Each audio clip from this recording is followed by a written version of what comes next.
def rek lu dul kontaan ak mbégte di rafetlu aussi ci DER di ñaanal suñu directeur bu baax a baax ndax fu mu jëlee jigéen ñi ak fu mu leen di jëmee ndax DER dafa ñëw di jàppale jigéen ñi fekk jigéen ñi nekk ci coono jigéen ñi bëgg a liggéey xamuñu nu ñuy liggéeyee amuñu ay fonds bu ñuy liggéeyee ñu ñëw jël seen xaalis lebal ñu ko teg si aussi formé ñu yónnee ndaw ñu jógee ba Dakar ñu ñëw Tamba formé ñu xamal nañu ne que xaalis bi dañ ñu koo lebal te dañ koo war a fay xamal nañu aussi xaalis bi nuñ ciy liggéeyee naka la ñuy def ba am ak naka la ñuy def ba denc ndax leb bu ñu leb mu mun ñoo amal njëriñ donc ñu ngi am kontante bu baax te di ñaan suñuy DG rek xam ne lu mu def neex nañu te DER nu ñu jàppale waa Tamba aussi neex nañu mais soxla nañ aussi ñu yokkal ñu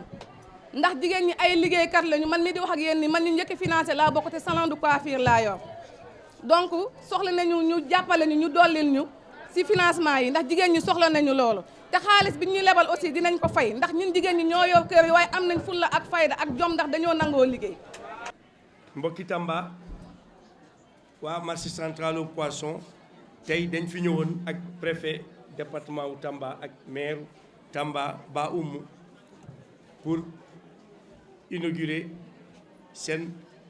pro nanu crédit bu ñu leen jégaleel fii ci marché bi ci mois de septembre daanaka lañ tàmbali point bi mais bis ni que tey am nañ fi lu toll 20 millions de francs CFA yi nga xamante ne presque jigéen ñi jël nañ ko ci ñaari weer et boo xoolee niveau de remboursement bi mun nañ ne c'est pas mënuñu wax ni baax na wala baaxul ndax commencé ku ñu rembourser comme il le faut mais comme ni ñu ko waxee sànq au niveau de la chambre de commerce bi nga xamante ne depuis juin ubbi nañ ko te am nañu lu toll 50 millions bu ñu góorgóorloo financement yi dina mën dem ci 1 milliard ci ay weer yu gaaw nanu crédit nag lu ko tax a jóg mooy dimbali jigéen ñu nekk ci pêche bi sàmm mi mbay mi ak ëpp secteur d'activité bi nga xamante ne ci ngeen yëngu dinañ leen fekk ci foofu jox leen 50 000 100 000 200 000 300 000 ba 500 000 ngeen mën ko fay ci 3 mois ba 6 mois loolu bu weesoo madame Mbaye wax na ko léegi am na yeneen guichet financement yu DER am fi ñi nga xamante ne mën na dem ba 20 millions ba 30 millions ba 50 millions camion bi nekk ci ginnaaw yàggul noonu ci la ko waa DER financé camion de frigo 10 tonnes la je pense monsieur Diarra moo ko benn GIE moo ko yore camion bi presque 50 millions la jar am na GIE beneen bu Minata Dia Badaña Kafo ñoom tamit financé nañ leen ba ñu am chambre camion frigo bu soobee yàlla monsieur le maire monsieur le préfet on prend l'engagement ici pour jàppale leen marché bi ñu régler problème assainissement bi wutal leen chambre froide ak usine boo xamante dina defar glace 10 tonnes ba 15 tonnes ñu liggéey ci ak GIE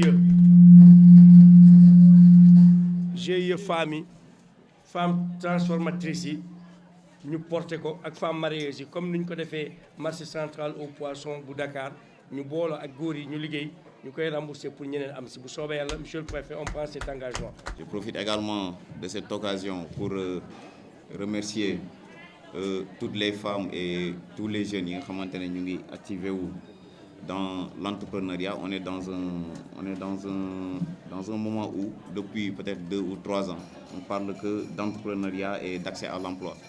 Donc DER ñun on a eu les échos de ce qui s'est passé au niveau de Dakar, au niveau du marché aux poissons de Pikine que je connais très bien, étant adjoint sous-préfet de l'arrondissement de Pikine. On s'est retrouvé là-bas également à plusieurs reprises. On a eu écho de ce qui a été réalisé dans les autres départements du Sénégal, à Médina Yoro Foulah, dans le Kolda et dans le sud du pays. Donc, li may ñaan la population de Tambacounda, surtout les femmes